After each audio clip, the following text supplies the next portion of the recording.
अकबर बीरबल की कहानी। अकबर का साला।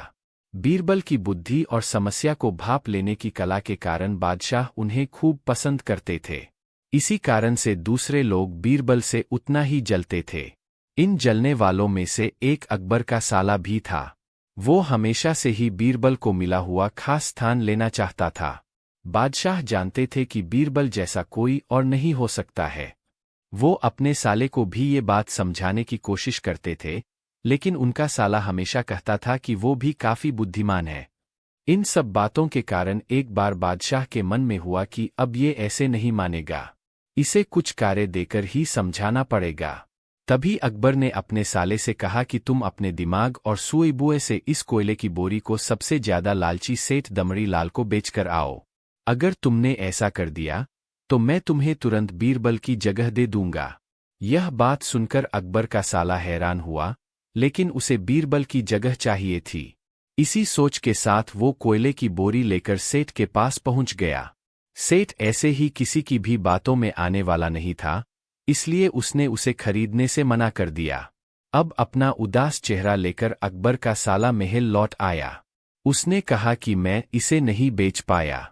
इतना सुनते ही बादशाह ने बीरबल को अपने पास बुलाया। उन्होंने अपने साले के सामने ही बीरबल से कहा कि तुम्हें सेठ दमड़ी लाल को यह कोयले की बोरी बेचनी है। बादशाह का आदेश मिलने पर बीरबल ने कहा कि आप एक बोरी बेचने के लिए कह रहे हैं।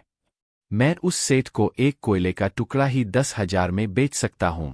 यह बात सुनकर अकबर का साला दंग रह गया। अकबर ने कहा कि ठीक है, तुम एक ही कोयले का टुकड़ा बेच आओ। बादशाह का आदेश मिलते ही एक कोयले का टुकड़ा उठाकर बीरबल वहां से चले गए। उन्होंने सबसे पहले एक मलमल के कपड़े का कुर्ता अपने लिए सिलवाया। फिर उसे पहनकर अपने गले में हीरे मोती की मालाएं डाल लीं और महंगे दिखने वाले जूते भी पहन लिए।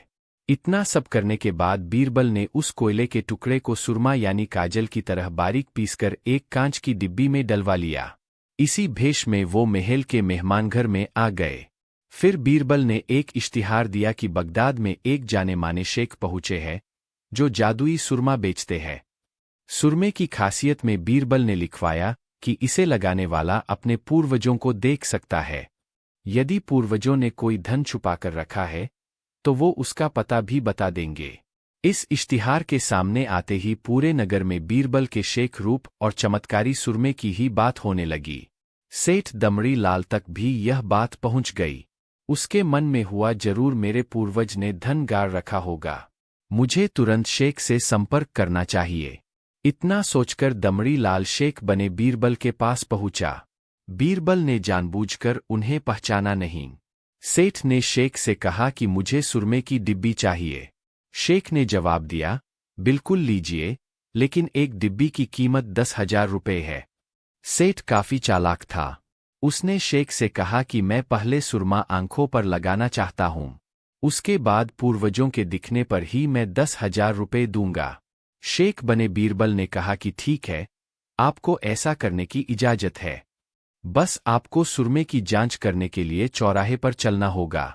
चमत्कारी सुरमे का करिश्मा देखने के लिए वहां लोगों की भीड़ लग गई। तब बीरबल बने शेख जोर जोर से कहने लगे कि इस चमत्कारी सुरमे को सेठ जी लगाएंगे। अगर ये सेठ अपने माता पिता की ही औलाद है तो इन्हें सुरमा लगाते ही तुरंत पूर्वज नजर आ जाएंगे। पूर्वज नहीं दिखे तो मतलब यह होगा कि वो अपने माता पिता की औलाद नहीं है। असली औलादों को ही यह सुरमा लगाने पर अपने पूर्वज नजर आते हैं। यह सब कहने के बाद शेख ने सेठ के आंखों पर सुरमा लगा दिया और कहा कि आंखें बंद कर लो। सेठ ने आंखें बंद तो की, लेकिन उन्हें कोई भी नहीं दिखा। अब सेठ के मन में हुआ कि मैंने कह दिया कि मुझे कोई नहीं दिखा तो भारी अपमान हो जाएगा।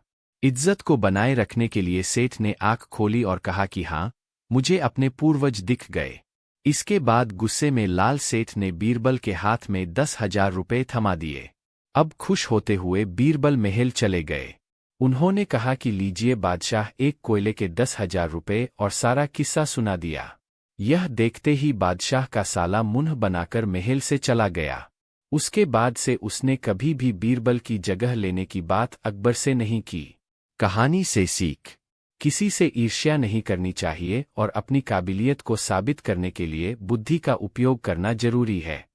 तो दोस्तों, हमारी कहानी आपको कैसी लगी कमेंट बॉक्स में बताएं और ऐसी कहानी पाने के लिए हमारे चैनल को सब्सक्राइब करें और लाइक करें।